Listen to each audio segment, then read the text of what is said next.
Welcome to the Determined Mom Show, the only marketing podcast dedicated to guiding mom CEOs into tranquility, wealth, and multiplying those precious moments. Welcome to episode 3 of the Determined Mom Show. I am your host, Amanda Tento, and today we are going to talk about, is marketing your business a luxury or is it a necessity? Here we go. All right, Mom. So I'm going to talk about today if marketing your business is a luxury or necessity. So I'm going to run through some questions and we're going to expand upon them and give you some examples, real life examples. So today, the example of the business that I'm going to use is going to be a newborn photography business. Super specific, super niche down. So then that way you know that your business is also specific. So I'm just going to give you this one as an example and give more clarity into what we're talking about. So my first question for you is, why did you start a business? If you started a business to make money, that's great. If you started a business to help people, that's also great. Maybe you're really passionate about what your business is. So I'm going to give the example of a newborn photography business. I know quite a few of newborn photographers in our local area here in Washington, and they are all pretty darn passionate about what they do and how they help people, but they also have a really strong sense of knowing that they need to make money, knowing that they want to support their family with it. So I think definitely knowing that they need to make money and knowing that they have that passion aligns them well in knowing what their marketing focus should be. But in truth, they really do need marketing, especially for those types of businesses. So the second question is, who are you trying to help? Are you trying to help aliens from Mars? Are you trying to help men from Texas? Are you trying to help, I don't know, kids from Alabama? I don't know who you're trying to help, but whoever that is, most likely you have a very specific, very niche down audience that you're trying to connect with. And if that's the case, which every business does, then you do need marketing to reach them. So what are you trying to help them do? In the case of a newborn photography business, for example, they are trying to help them capture those amazing moments when the baby is first born, those little toes, those little fingers, the little hair, just the wrinkly skin, that smell. You can't capture the smell, but sometimes you look at it years later and you see it and you smell it again. But anyway, those moments are what this particular industry is trying to capture. Newborn photographers are trying to capture those precious memories that you can't get back any other way other than capturing them in either video or photography. So the next question is going to be, will they flock to you if you do absolutely no marketing? So let's say you're a newborn photographer and only your friends and family really know that you do it. Even that is technically word of mouth marketing. So just even telling your friends and family is technically marketing, but we'll give you that one for free. So let's say you rely only on word of mouth marketing. And will that be enough for you? Will that be enough to keep your bills paid, keep the money flowing in? Most likely it's not going to be. You're going to need to let them know exactly what you do, where you do it, how you do it, with what to expect, how much it's going to cost. There's a lot of things that the consumer that you're trying to target needs to know in order to know whether or not you're a good fit and whether or not they want to purchase your product. So whatever it is that you do, there is definitely a lot of things that go into you providing that information. So that's what you're doing really when you're marketing a product, is you're actually providing that information to your target audience and allowing them to make that decision. Of course, you want to be persuasive, you want to be informative, you want to make sure that they have all of that information that they need to make the best decision possible, which is obviously purchasing your product or service. That's why every single business, and here I'm going to get into it, needs marketing. It is not a luxury. It is an absolute necessity. And some of the things that go into marketing are things that you might not even think of, like your website, obviously business cards, even your branding, your personality, all of those things go into marketing. Everything about you and about your business is marketing. So Moving on to the fifth and final question in this series is, what makes you personally buy something? When you think about making a purchase, let's say you're in the market for a new vehicle, what is driving you to buy something? The first thing is going to be a need.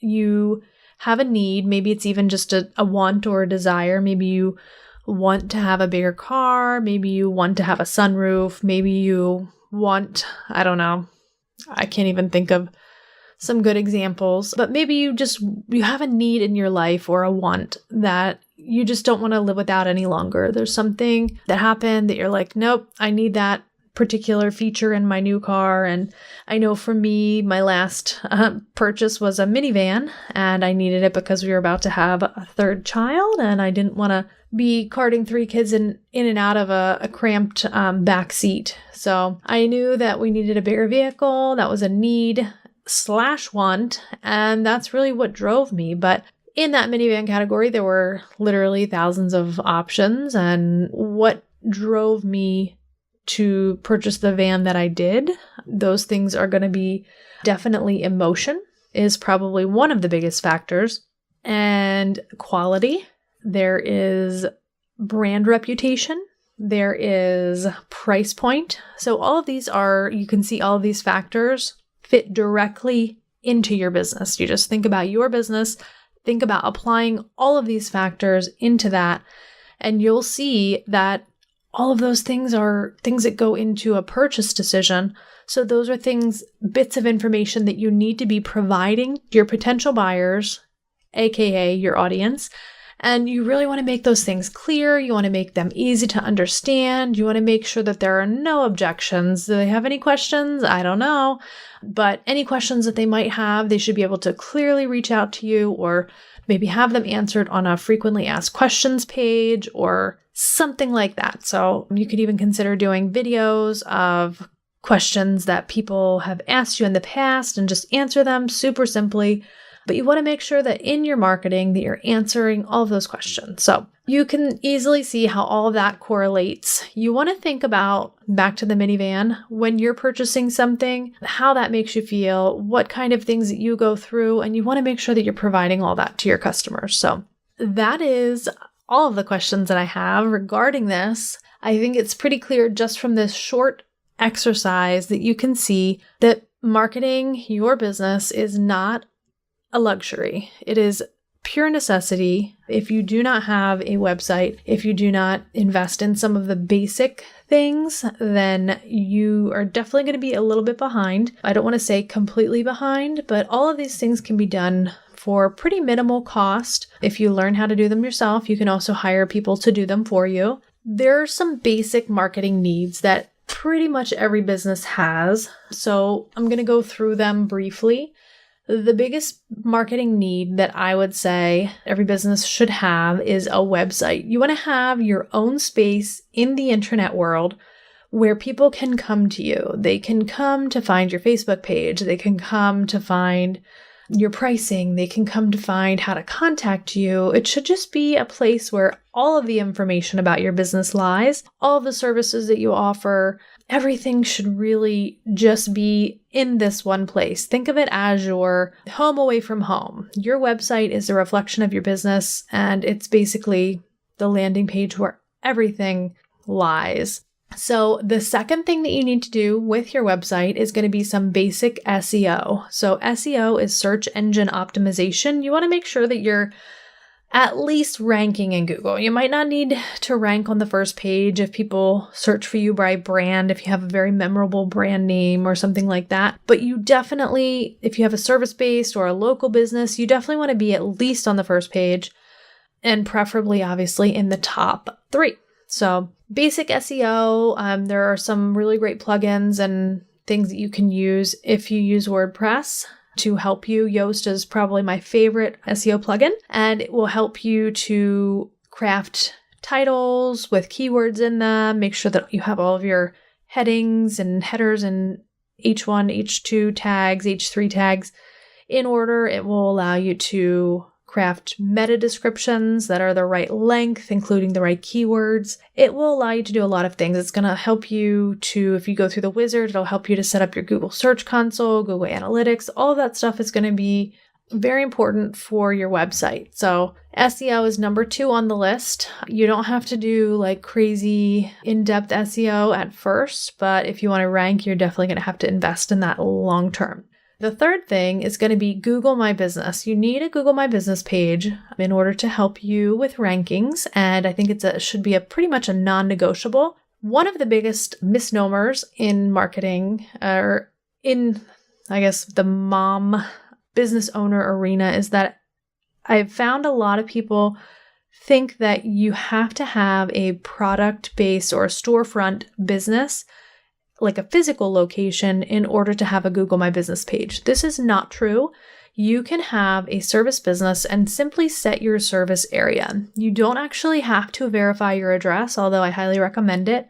And then so you would set up your profile as a local business, verify your address once you get that postcard, and then just switch it back to a service-based business so it's verified. But definitely Google My Business is the third thing that you want to have. It's going to allow you to look professional, streamlined, show up in Google searches, and people are going to be able to see your business. And if you update it regularly, then they're going to be able to see more and feel more comfortable. And that's a great place for people to leave reviews for your business as well.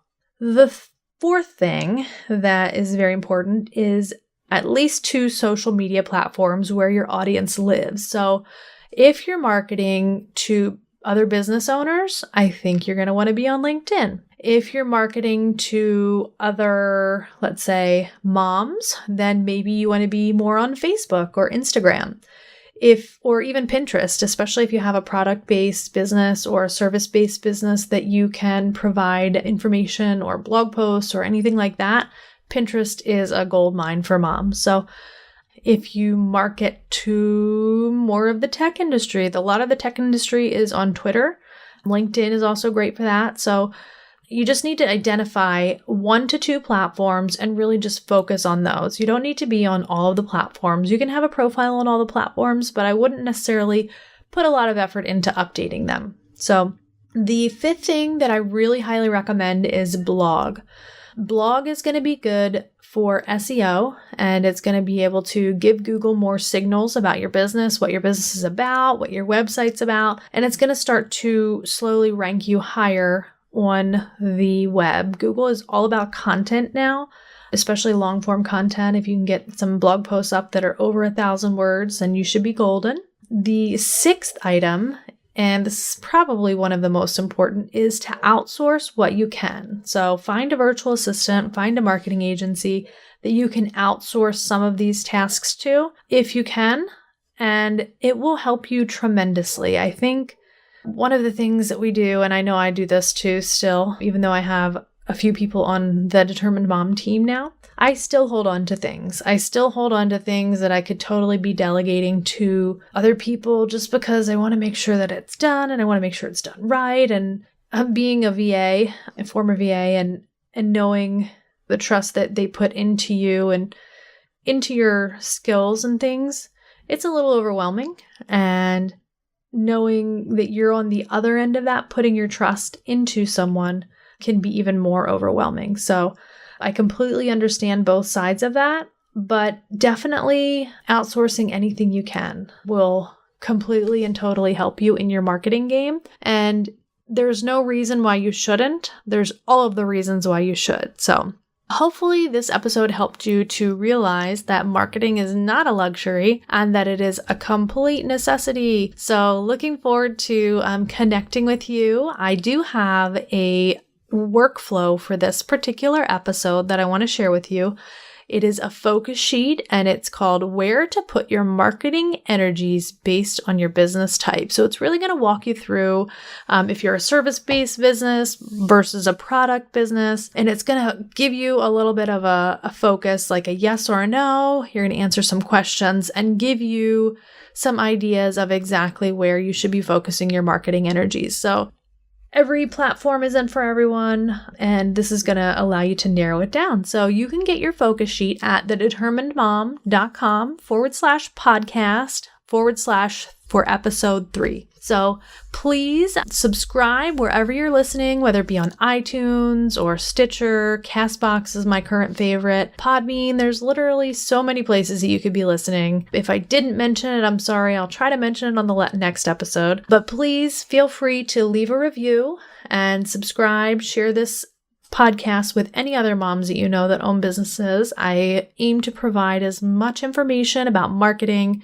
and just being a mom in general to as many moms as I can. So you can also subscribe to the Determined Mom YouTube channel for episode previews. Those air every week on Monday, and they will preview the episode that is going to be released on Wednesday. You can also join the Determined Mom Show community, which is our Facebook community. So let me hear what you want to hear more of. If you have any specific marketing questions, anything that you need to know, we go over SEO, web design, everything that you can think of. There's no such thing as a dumb question. Please join our group, share it. And I also would love for you to join just to support your other mompreneurs or entrepreneurs that are moms, however you want to say it.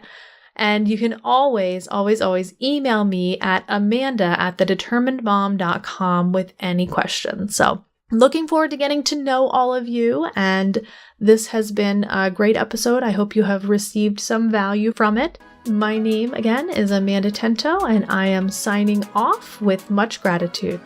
Have a great week.